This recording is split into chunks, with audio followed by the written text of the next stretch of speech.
Good morning everyone. Civil step HPS 2026 को target करते हुए अपना नया ऑनलाइन रिकॉर्डेड बैच अनाउंस कर रहा है जो कि 10 जून से स्टार्ट होने वाला है। आज के शॉर्ट वीडियो में हम लोग जानेंगे कि किस तरह से बैच को एग्जीक्यूट किया जाएगा। प्राइमरीली दो लोगों के लिए बैच एग्जीक्यूट किया जाता है, एक वर्किंग प्रोफेशनल के लिए जिनके पास टाइम की कमी रहती है और दूसरा है कॉलेज गोइंग स्टूडेंट जो अपने फाइनल ईयर के अंदर है, वो भी इस बैच के माध्यम से अपनी प्रिपरेशन को किक स्टार्ट कर सकते हैं और स्ट्रीमलाइन कर सकते हैं। शॉर्ट वीडियो है, इसको एंड टू एंड ही हमने देखना है। उसका ऑब्जेक्टिव है कि आप आधा वीडियो देखे या थोड़ा सा वीडियो देखे बैच में एनरोल नहीं करेंगे, अदरवाइज आपको इस बैच के कंप्लीट फीचर्स और कैसे इसको हमें यूसेज में लाना है वो नहीं पता चलेगा। तो इसलिए ये वीडियो हम लोगों ने पूरा देखना है। पहली बात कि हमने अपने एचएस के प्रिपरेशन को स्ट्रीमलाइन करना है, इसलिए जरूरी है क्योंकि इस एग्जामिनेशन में रेट ऑफ सिलेक्शन या आप बोलोगे success rate is very low. कि अगर आप देखोगे कि 16-17 हजार बच्चे इस एग्जामिनेशन को देने जाते हैं और इसमें से जो सिलेक्शन होता है वो फाइनली 18-20 बच्चे depending on the seats year two year, जैसे इस बार 30 सीट्स अनाउंस की गई है तो सिलेक्शन रेट बहुत कम है। तो अगर हम इस एग्जामिनेशन को स्ट्रेटेजिकली अप्रोच नहीं करेंगे, प्लान ऑफ एक्शन के साथ नहीं एग्जीक्यूट करेंगे, अपनी तैयारी में एफिशिएंसी नहीं लाएंगे, तो हम भी उन विद्यार्थियों की तरह 4-5 साल तक इस एग्जामिनेशन को प्रिपेयर करते रहेंगे लेकिन सिलेक्शन नहीं होगा। इसलिए इसमें एफिशिएंसी डालेंगे, प्रोसेस बाउंडेड अप्रोच डालेंगे, उसी के लिए आज ये वीडियो रहेगा और इसी का रिफ्लेक्शन हमारा ये कंप्लीट बैच है कि जो चीज मैं यहां पे प्रोनाउंस कर रहा हूं उसी को हम लोग बैच में एग्जीक्यूट करेंगे, तभी ये बैच एफिशिएंट है। और इन्हीं ऑनलाइन रिकॉर्डेड बैचेस के माध्यम से सिविल स्टेप ने अभी भी नियरेस्ट फ्यूचर में सबसे ज्यादा जो रिजल्ट प्रोड्यूस किए इसी तरह के बैचेस में दिए, जिसमें working professional, college going student या वे विद्यार्थी भी जो कंप्लीट ग्रेजुएशन या पोस्ट ग्रेजुएशन के बाद अपनी प्रिपरेशन को कंटिन्यू करें। इस बैच में पूरी तैयारी को, जैसे क्योंकि बड़ा एग्जामिनेशन है, डाइवर्सिटी ऑफ द सब्जेक्ट ज्यादा है, प्रीलिम्स है, मेंस है, इंटरव्यू है, 3-3 स्टेजेस इन्वॉल्व है, इसलिए हम इस पूरी प्रिपरेशन को थोड़ा सा स्ट्रक्चर करें, 3 अलग अलग फेजेस में डिवाइड करें।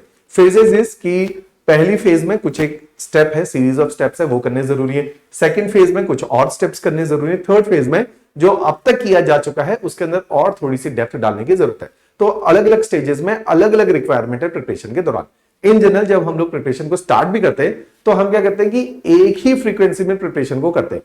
इस एग्जामिनेशन में ये रिक्वायर्ड नहीं है, हमें समय समय पे अपने प्लान ऑफ एक्शन में कुछ नए इश्यूज का इजाफा करना पड़ता है ताकि हम इस तैयारी को और थोड़े ढंग से प्लान आउट कर पाए। उसी को हम लोग समझेंगे। देखिए, अब सबसे पहले 3 स्टेजेस का जिनका मैंने नाम लिया, इन 3 स्टेजेस को 3 अलग अलग नामों से हम लोग डिवाइड करेंगे। सबसे पहले जब आप कोचिंग जो कि 10 जून को स्टार्ट होने वाली, तो आपने डायरेक्टली बैच को ज्वाइन नहीं कर लेना है।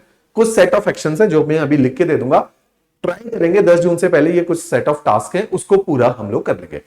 सेकंड है जब हमारी कोचिंग चलेगी जो कि 10 महीने का ये कोर्स है, इस दौरान हम लोगों ने कुछ एक चीजों को एग्जीक्यूट करना है, जिसको हम बोलते हैं कि बेसिकली हम इतने सारे 12 सब्जेक्ट्स को पढ़ रहे हैं तो उनकी अंडरस्टैंडिंग को डेवलप करेंगे, थोड़ा बहुत नोट्स बनाएंगे और साथ में किताबों को पढ़ लेंगे।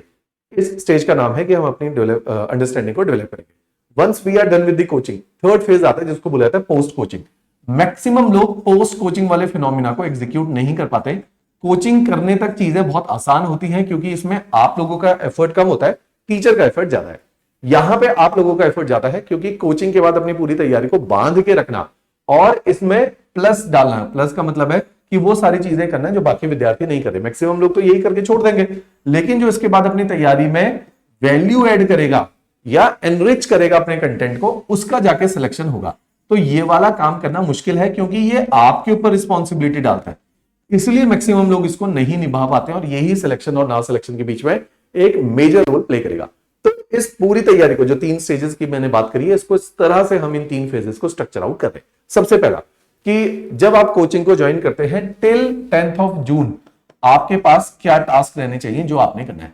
देखिए, सबसे पहले हम लोगों को समझना पड़ेगा इस पूरी एग्जामिनेशन में अभी तक जिस तरह से आपका डेली रूटीन रहता है उसमें थोड़ा सा हमें चेंजेस करने पड़ेंगे क्योंकि आपने एलिमेंट ऑफ स्टडीज इसमें इन्वॉल्व करना है।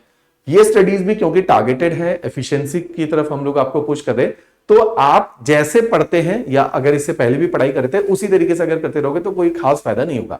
सबसे पहला कि before starting this very preparation या कोचिंग करने से पहले आपने 2-3 हैबिट्स को कल्टीवेट करना है। सबसे पहले हैबिट ऑफ रीडिंग न्यूज़पेपर, ये एक इंपॉर्टेंट पार्ट है क्योंकि अगर आप न्यूज़पेपर नहीं पढ़ रहे तो आप एनालिसिस इस एग्जामिनेशन की जो रिक्वायरमेंट है उसको मिस कर दोगे। न्यूज़पेपर कई सारे प्रकार के हैं, जैसे ना बहुत पॉपुलर है हिंदू अखबार है, एक्सप्रेस न्यूज़पेपर है, पर्टिकुलरली फॉर हिमाचल बहुत सारे बच्चे हिंदू भी पढ़ते हैं, एक्सप्रेस भी पढ़ते हैं। डिपेंडिंग अपॉन योर कंफर्ट मैं इन जनरल शुरू में ट्रिब्यून बोलता हूं।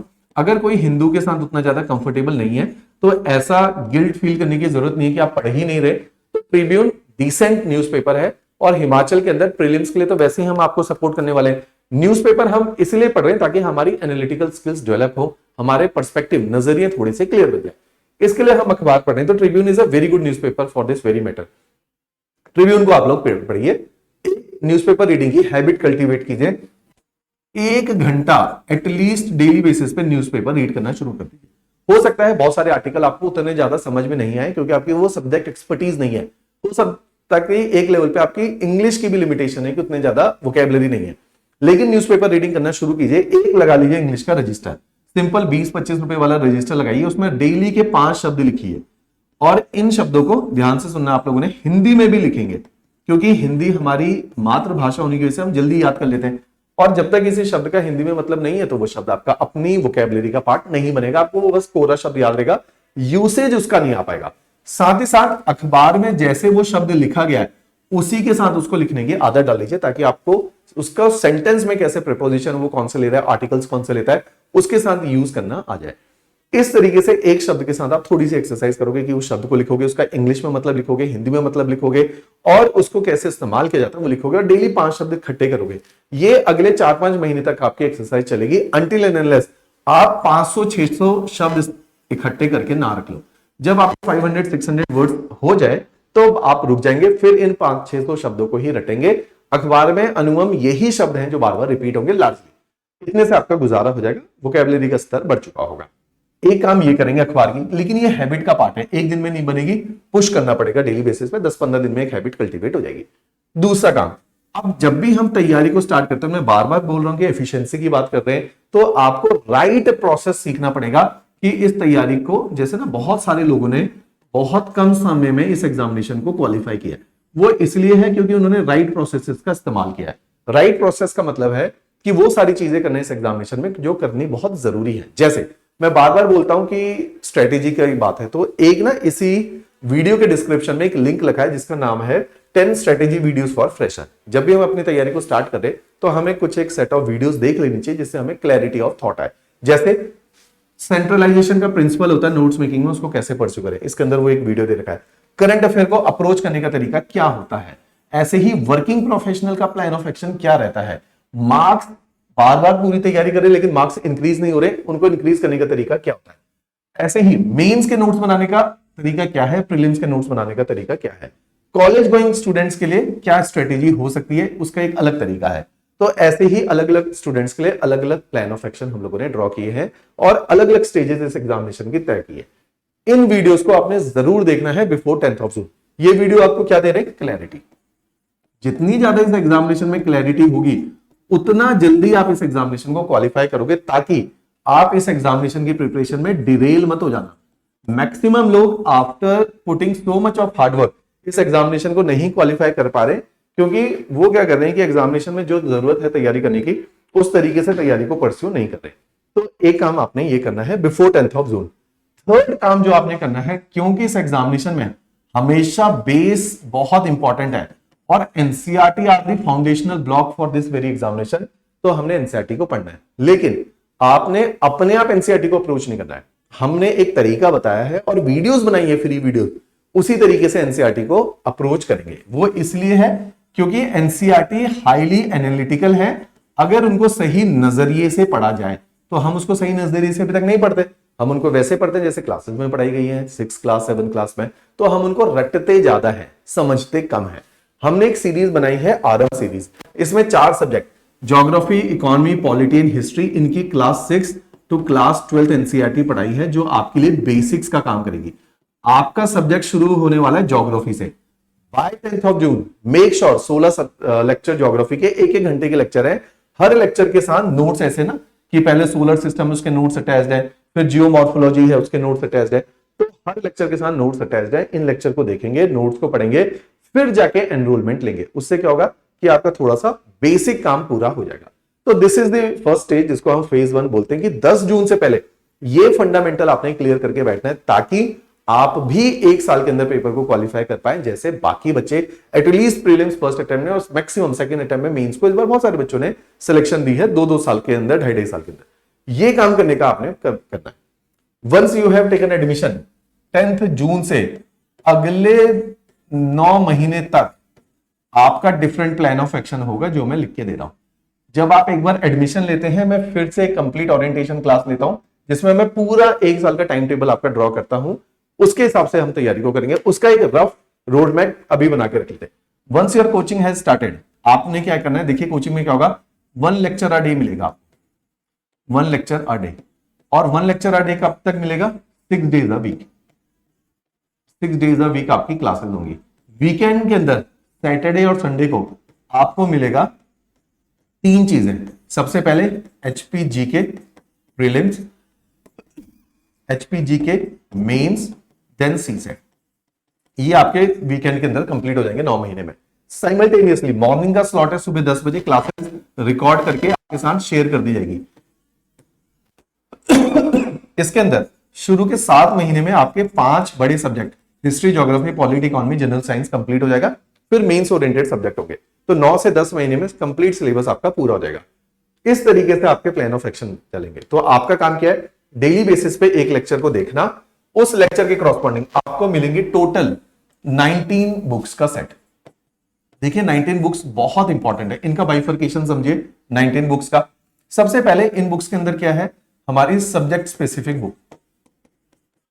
ये सब्जेक्ट बुक्स जिसमें हिमाचल दर्शन हमने ऐड करी है, 12 बुक्स का सेट है। उसके बाद आपको मिलेगा सब्जेक्ट के साथ साथ कि आपको 6 बुक्स मिल रही है एमसीक्यू प्रैक्टिस बुक, ये प्रीलिम्स को आपका बढ़िया कर देंगे। साथ में एक मिल रही है मेंस आंसर राइटिंग बुक। तो टोटल 19 बुक्स का सेट आपको मिल रहा है। आपका काम है ड्यूरिंग कोचिंग ये सारी किताबें पढ़ेंगे, एमसीक्यू की प्रैक्टिस करेंगे, आंसर राइटिंग भी सीखेंगे, साथ साथ ही चलता सारी चीजें। तो आपने ये 19 बुक्स इनको कैसे कैसे कंप्लीट करना ओरिएंटेशन वीडियो में मैं बताऊंगा। 19 बुक्स पढ़नी है, साथ में आपने नोट्स मेकिंग करनी है।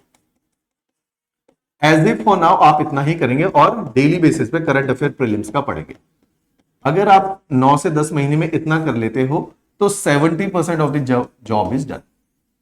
इतने में आपका पेपर 70% के आसपास पहुंचोगे। तो ये हमने करना है। तो एक बार फिर से रीआइटरेट कर लेते हैं कि आपके इस बैच में कंप्लीट प्रीलिम्स की तैयारी होगी, आपके इस बैच में कंप्लीट मेंस की तैयारी होगी। इसमें जीएस पढ़ा जाएगा और जैसे मैंने बोला वीकेंड के ऊपर सी सेट होगा। 19 किताबों का सेट मिलेगा हार्ड कॉपी में, आपको कुरियर करके आ जाएगा। जैसे ही आपकी कोचिंग कंप्लीट होगी, once the coaching is done, तो आपको 3 चीजें मिलेंगी। एक प्रीलिम्स का क्रैश कोर्स, मेंस का वैल्यू एडिशन कोर्स और प्री और मेंस की टेस्ट सीरीज। इन तीनों को बोलते हैं हम लोग फेज 3। ये पोस्ट कोचिंग बोला जाता है कि एक बार क्लासरूम खत्म होती है तो हम वैल्यू एडिशन, जिसको एनरिचमेंट बोला गया है, वो आप लोगों का शुरू हो जाएगा। जैसे इस बार भी एनरिचमेंट प्रोग्राम जनवरी फेब के मंथ में शुरू होता है, आपके लिए भी शुरू होगा। एस बैच बोला जाता है जो कि प्रीलिम्स का क्रैश कोर्स है। ऐसे ही मेंस का जो क्रैश कोर्स है उसका नाम होता है कंटेंट एनरिचमेंट प्रोग्राम। इस बार बहुत सारे लोग सिलेक्ट हुए तो उन्होंने इस प्रोग्राम का नाम लिया कि कंटेंट एनरिचमेंट प्रोग्राम देके ही उनका सिलेक्शन हुआ है। बहुत सारे लोगों ने बोला, बहुत सारे लोगों ने ये जो मैंने मेंस का क्वेश्चन बैंक बोला, प्रीलिम्स की किताबें बोली, इनका नाम लिया।